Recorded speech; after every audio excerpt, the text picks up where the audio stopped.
Hello sea lions and dolphins, and welcome to today's literacy. It's Thursday the 28th of January. I hope you like my background that I've chosen today. I fancied to have a bit of a beautiful mountain theme behind me, so I hope you like it. Now this week you have been learning how to write dialogue or how to write speech with Mr. Pharaoh. So today we are going to see if we can apply what you've learned earlier this week into doing a piece of writing. So I'll just share my screen with you now and we'll go through today's lesson.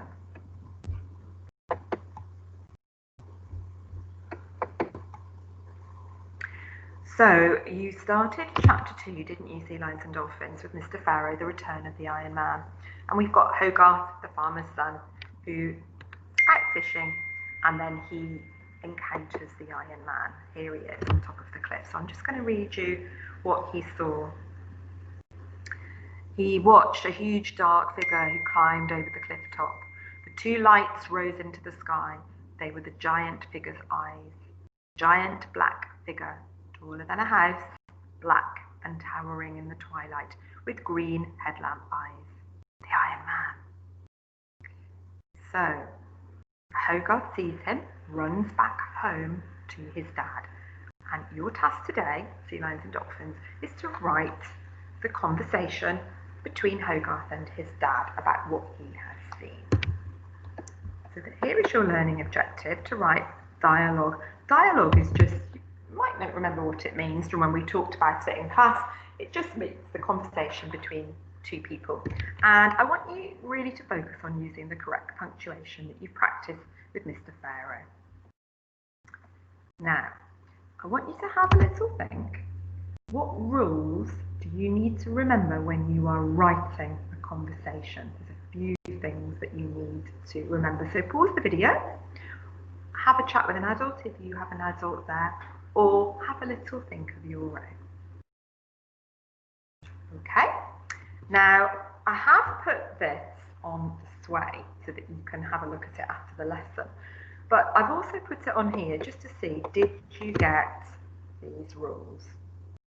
So using inverted commas when speech starts and afterwards, putting in a comma, an exclamation mark or a question mark, or it could be a full stop actually before the second set of inverted commas.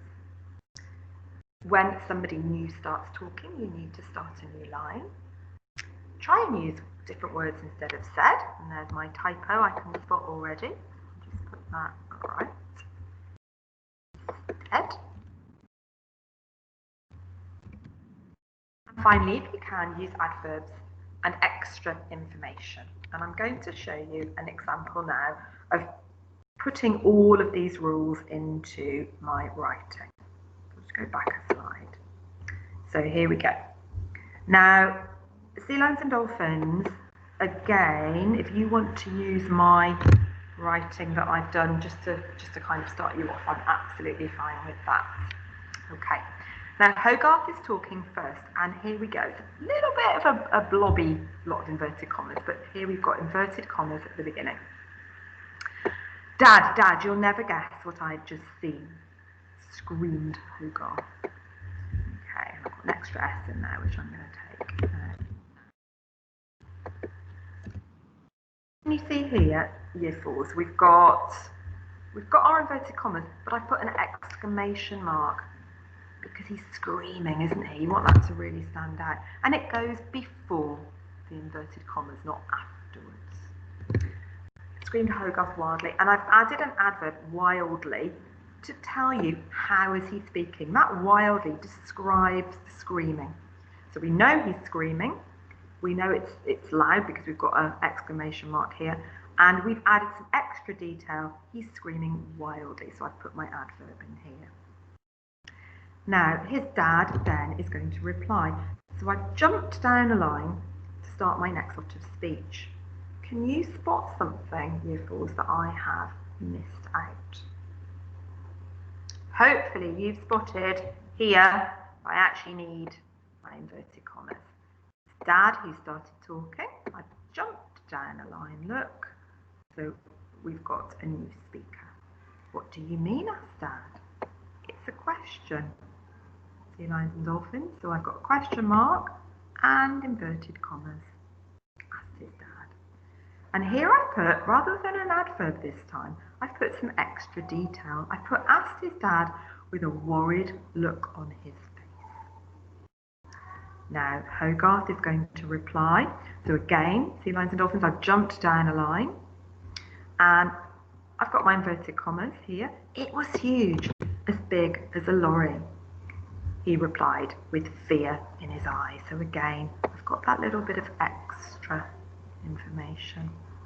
I haven't used said at all. I've used screamed. I've used asked. I've used replied. And I'll also pop on the sway for you a list of words instead of said so that you can refer to them. Now I want you to carry on the conversation between Hogarth and his dad. And I think in Sea Lions and Dolphins, I would really like lots of description. You know, exactly what did you see, Hogarth? What did he look like? And what's his dad's reaction going to be? And I'm looking forward very much to seeing some of your pieces of writing. So we'll just go back to me and my beautiful, peaceful mountains and enjoy literacy for today. And I will see you next time.